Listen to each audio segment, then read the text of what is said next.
Assalamualaikum warahmatullahi wabarakatuh. Perkenalkan, saya Feriska Amalia Putri, NIM 23010230050 dari kelas PAI 1B. Di sini saya akan menjelaskan materi tentang tahrij hadis.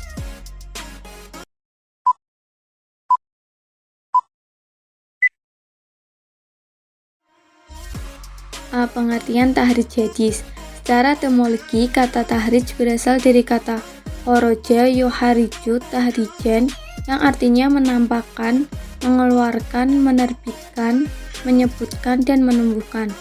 Maksudnya menampakkan sesuatu yang tidak atau sesuatu yang masih tersembunyi.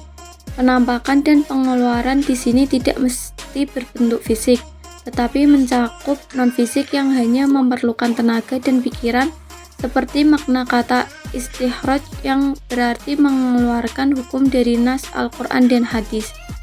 Menurut Mahmud At-Tohan, asal kata tahrij ialah berkumpulnya dua persoalan yang bertentangan dalam satu hal.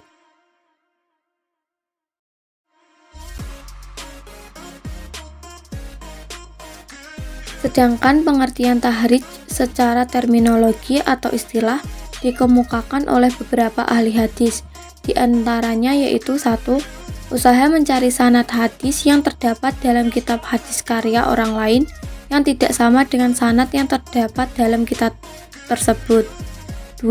Suatu keterangan bahwa hadis yang dinukilkan ke dalam kitab susunannya itu terdapat dalam kitab lain yang telah disebutkan nama penyusunnya. 3.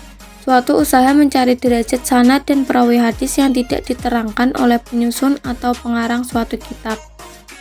Dan menurut Mahmud At-Tohan, mendefinisikan tahrij secara istilah yaitu petunjuk tentang tempat atau letak hadis pada sumber aslinya yang diriwayatkan dengan menyebutkan sanadnya, kemudian dijelaskan martabat atau kedudukannya manakala diperlukan. Tujuan pokok mentahrij hadis ialah untuk mengetahui sumber asal hadis yang ditahrij. Tujuan lainnya yaitu untuk mengetahui keadaan hadis tersebut yang berkaitan dengan makbul atau diterima dan mardud atau ditolaknya. Dengan kegiatan ini, segala hadis-hadis yang banyak dikutip dan tersebar dalam berbagai kitab dengan pengutipan yang bermacam-macam dan terkadang tidak memperhatikan kaidah yang berlaku dapat segera diketahui. Dengan ini, sehingga menjadi jelas keadaan baik asal maupun kualitas hadis tersebut. Sedangkan kegunaan tahrij ini antara lain yaitu 1. Dapat mengetahui keadaan hadis sebagaimana yang dikehendaki atau yang ingin dicapai pada tujuan pokok di atas. 2. Dapat mengetahui keadaan sanad hadis dan silsilahnya berapapun banyaknya, apakah sanad-sanad itu bersambung atau tidak. 3. Dapat meningkatkan kualitas suatu hadis dhaif menjadi hasan karena ditemukannya syahid atau mutabi. 4. Dapat mengetahui bagaimana pandangan ulama terhadap kesahihan suatu hadis. 5.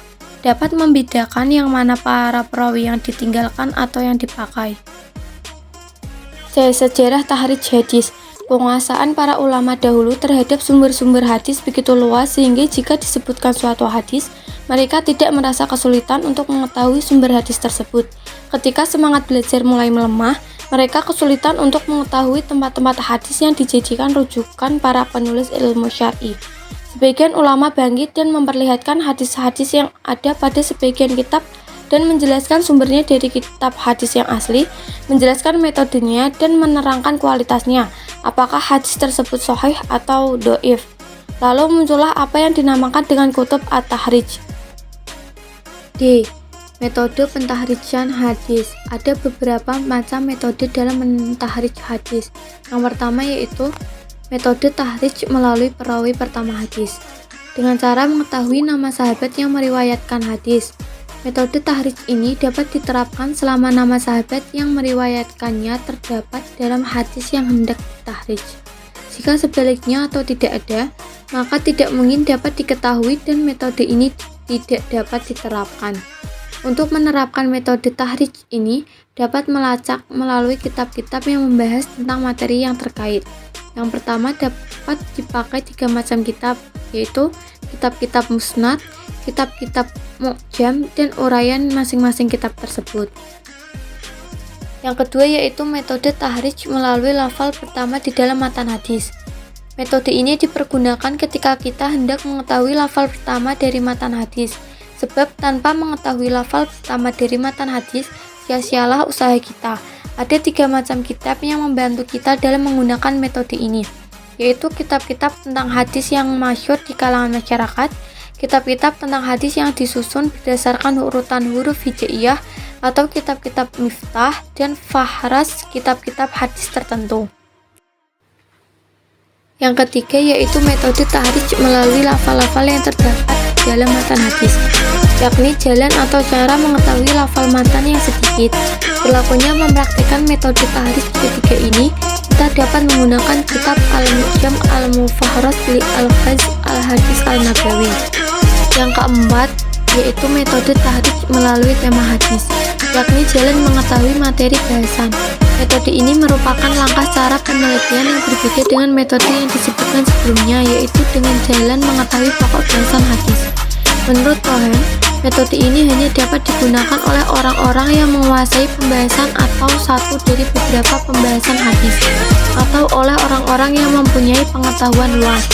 Dan karena setiap orang belum tentu menguasai pembahasan setiap hadis, terutama terhadap hadis yang belum jelas pembahasannya, bagi setiap peneliti harus menempuh metode tahrij ini, dan memang tidak terdapat metode lain yang lebih mudah dari metode tahrij ini. Yang terakhir yaitu metode tahrij melalui klasifikasi hadis, yaitu dengan jalan meneliti sanad dan matan hadis.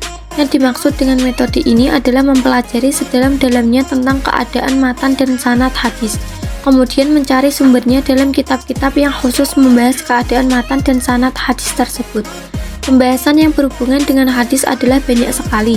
Dalam hal ini hanya disebutkan sebagiannya. Hal ini dimulai dengan pembicaraan tentang sifat dan keadaan matan, sanad, dan kemudian keduanya.